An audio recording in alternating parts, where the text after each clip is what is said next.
तड़पता रहता हूँ। यदि शिष्य को गुरु की आज्ञा वश से दूर किसी स्थान में रहना पड़े तो वह गौ माता के से दूर बंधे हुए बछड़े को कैसे रह सकता है, कैसे रह सकता है।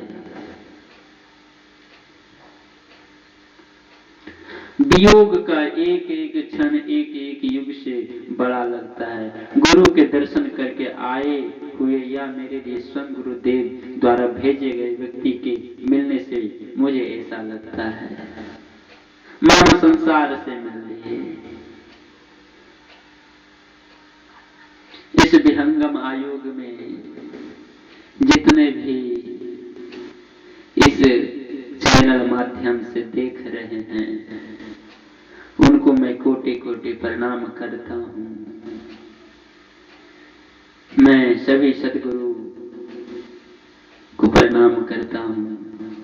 मुझे ऐसा बनाइए कि मानो मृत्यु शैया पर भी पड़े हुए रोगी का जीवन दान मिला हो, सूखे हुए अंकुर पर अमृत वर्षा हो गई हो, किसी दरिद्र को इंद्र पद प्राप्त हुआ हो, ऐसा मुझे बनाइए। ऐसा कामना करने से गुरु अवश्य प्रसन्न होते हैं।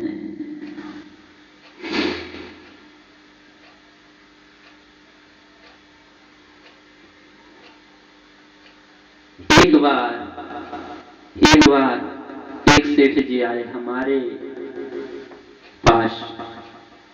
एक सेठ जी आए हमारे पास, बोले कि महाराज हमारा शरीर कुछ कमजोर है। एक सेठ जी आए मेरे मंदिर पर और कहते हैं कि हमारा शरीर कुछ कमजोर है, आप ऐसी कृपा कीजिए, भगवान ऐसी कृपा करे कि हमारे शरीर में बल आ जाए, हम अपने हाथों से अपने पांव दबाए। अब बताओ उन्होंने सारी हमारी सेवा में कितना पीछे फेंक दिया। कब तो उन पर भगवान की कृपा होगी, कब उनका शरीर ठीक होगा और कब वे हमारे पांव दबाएंगे। इस तरह एक गरीब आया हमारे पास और बोला कि महाराज ऐसी कृपा करो कि मुझ पर भगवान की दया हो जाए,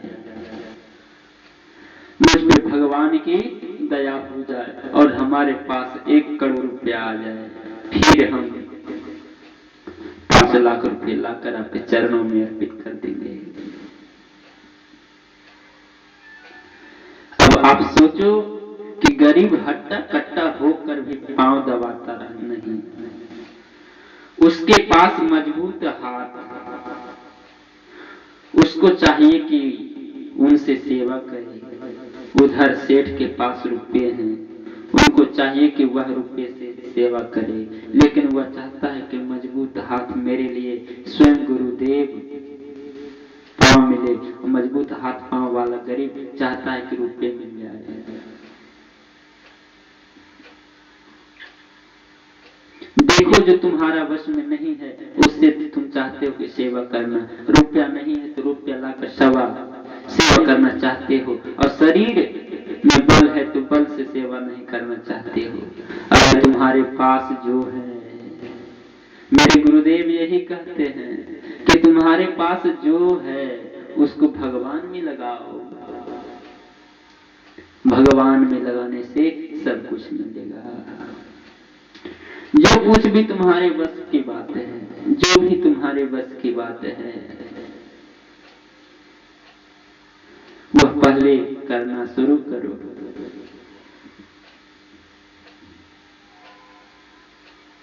मन तो तुम्हारे बस में है ही नहीं, तो मन लगेगा कहाँ? क्या यह कहना हास्यास्पद नहीं है कि महाराज हमारा बेटा 10 वर्ष से बाहर गया है और लौटकर नहीं आता है, जब लौटकर आ जाएगा तब मैं आपको उसको लाके आपके चरणों में गिराऊंगा। अरे भाई पहले तुम तो गिरो, तुम्हारे पास जो है उसे काम लो, उसको भगवान के शरण में करो।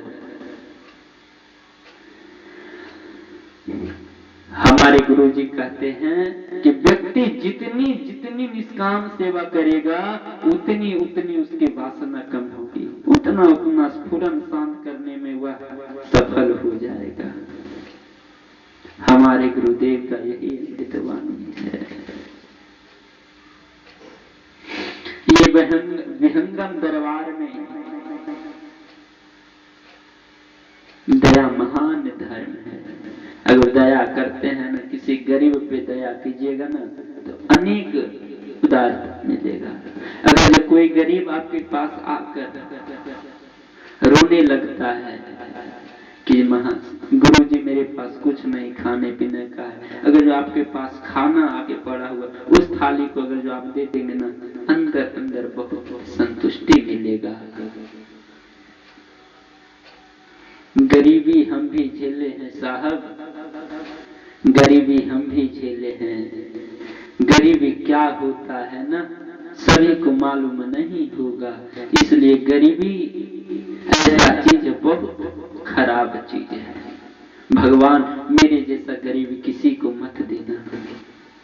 गुरुदेव से यही कामना करते हैं कि मेरे जैसा गरीबी किसी को मत देना, क्योंकि एक एक रोटी के खातिर तरस गया लोग, यही गरीबी होता है।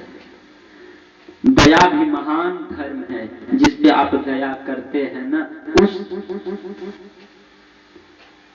दया को आप धर्म ही समझे। ऐसा बात नहीं है कि हिंदू मुसलमान सिख ईसाई, अरे सब तो ईश्वर का ही दिया हुआ है, सब कुछ तो ईश्वर का ही दिया हुआ है। ये दुनिया में आकर जात बना दिए, धर्म बना दिए, अलग अलग बना दिए। नहीं, हिंदू हो या मुसलमान हो या सिख हो ईसाई हो, किसी भी गरीब को देखें, उनको गरीब को दूर करेंगे, दया बरसाएंगे, तो भगवान भी आप पे दया बरसाएंगे।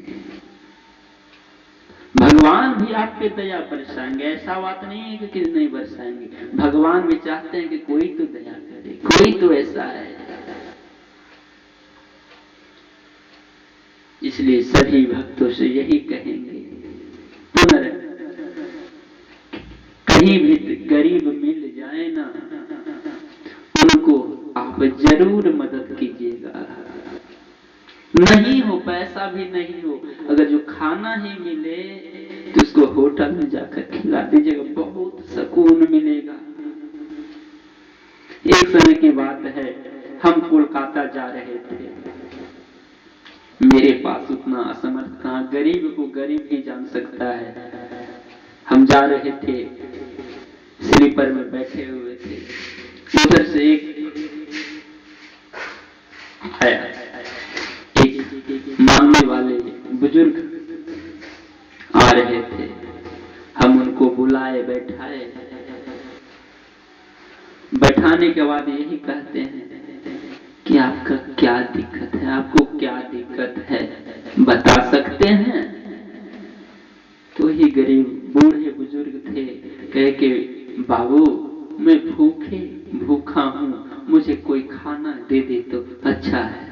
तो मेरे पास, हम पैकेट को देखे तो मेरे पास 100 रुपया था। तो पैसा देना अच्छा बात नहीं, इनको कहीं स्टेशन पे हम खिला देते हैं। उतरे, आसनसोल स्टेशन आया, जंक्शन आया, वहां उतरे, उन बुजुर्ग को खाना खिला दिए। उसके बाद पता है उस बुजुर्ग ने क्या कहा कि तुम पास हो गया। कहे क्या पास हो गया? मैं पास कैसे हो गया? नहीं तो तुम पास हो गया, जाओ तुम्हारा जो कामना है ना पूरा कर ली। नहीं बाबा ऐसा मत कहिए, ये सब हमारे गुरुदेव की कृपा है, हनुमान जी का कृपा है, ऐसा कोई बात नहीं है। साधु अवज्ञा तुरत भवानी, कर कल्याण अखिल कै हानि। हे भवानी, साधु का अपमान तुरंत ही संपूर्ण कल्याण की हानि नाश कर देता है। इसलिए साधु को कभी भी अपमान नहीं कीजिएगा, गुरु को कभी भी अपमान नहीं कीजिएगा, माता पिता को कभी भी अपमान नहीं कीजिएगा। ये एक ना एक साल ना 2 साल ना 3 साल ये अपमान नाश होता है। लक्षण घर में आ जाता है।